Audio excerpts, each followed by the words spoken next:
छा Sindh public service commission ते सवाल उथारण ॾुहो आहे।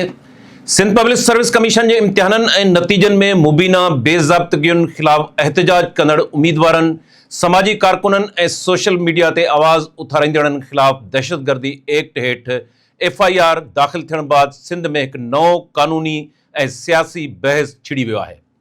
इम्तियाज़ चांडियो, रियाज़ शर ऐं ॿियनि ख़िलाफ़ दाख़िल कयल केस ते सोशल मीडिया, वकीलनि, शागिर्दनि ऐं सिविल सोसाइटी पारां सख़्त रद्देमल साम्हूं अची रहियो आहे।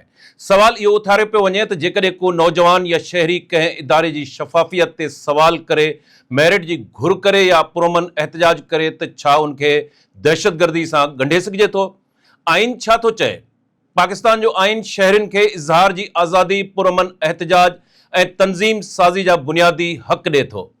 आर्टिकल 19 इज़हार जी आज़ादी, हर शहरी खे ॻाल्हाइण, लिखण ऐं पंहिंजी राय ॾियण जो हक़ हासिल आहे।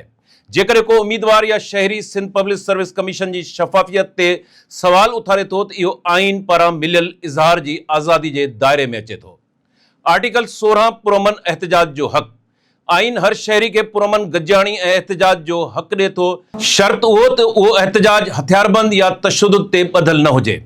आर्टिकल 17 तंज़ीम साज़ी जो हक़, शहरी पंहिंजे हक़नि लाइ तंज़ीमूं ठाहे सघनि था, मुहिम हलाए सघनि था ऐं गॾियल आवाज़ उथारे सघनि था। दहशतगर्दी एक्ट छो सवाल हेठि?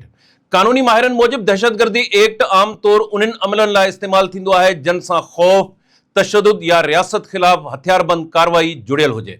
जेकॾहिं एहतजाज पुरअमन हुजे, रस्ता बंदि न कया वञनि, सरकारी मिल्कियत खे नुक़सान न पहुचायो वञे ऐं हथियार इस्तेमालु न थियनि त पोइ अहिड़नि शहरियुनि ख़िलाफ़ दहशतगर्दी जा कलम लॻाइण ते संजीदा क़ानूनी सवाल पैदा थियनि था।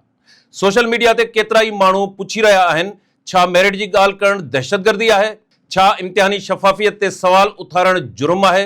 छा नौजवाननि खे एहतजाज बदिरां ख़ामोश रहण जो पैगाम ॾिनो पियो वञे? सिंध में एहतजाजनि ते वधंदड़ पाबंदियूं।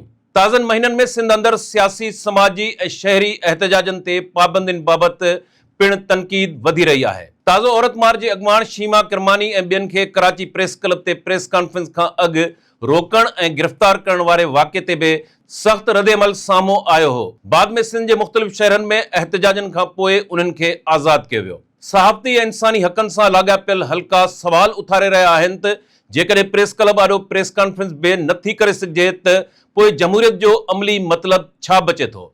छा हुकूमत तनक़ीद बर्दाश्त करण बदिरां इख़्तिलाफ़ खे दॿाइण तरफ़ वधी रही आहे? जमहूरियत या ख़ौफ़? सिंध में बिलावल भुट्टो ज़रदारी जी पार्टी जी हुकूमत आहे जेका पाण खे जमहूरी ऐं अवामी हक़नि जी अलमबरदार जमायत सॾाए थी। पर जॾहिं शागिर्द, औरतूं, समाजी कारकुन या बेरोज़गार नौजवान पंहिंजे हक़नि लाइ आवाज़ उथारनि था ऐं उन्हनि ते केस दाख़िल थियनि था त हुकूमत जे जमहूरी दावाउनि ते बि सवाल उभरनि था। असल सवाल, सिंध पब्लिक सर्विस कमीशन जहिड़ा इदारा मेरिट ऐं शफ़ाफ़ियत जी अलामत हुजणु घुरिजनि। जेकॾहिं नौजवान उन्हनि इदारनि ते एतमाद विञाए वेहनि ऐं सवाल करण ते बि केस दाख़िल थियनि त पोइ बेचैनी वधणु फितरी आहे। क़ानूनी माहिरनि जो चवणु आहे त जमहूरी समाजनि में इदारनि ते तनक़ीद खे सुधारे जो ज़रियो सम्झियो वेंदो आहे, न कि जुर्म। हाणे असल सवाल इहो आहे त छा सिंध में पुरअमन एहतजाज ऐं इदारनि खां शफ़ाफ़ियत जो मुतालबो करण बि ख़तरे जी अलामत बणिजी वियो आहे?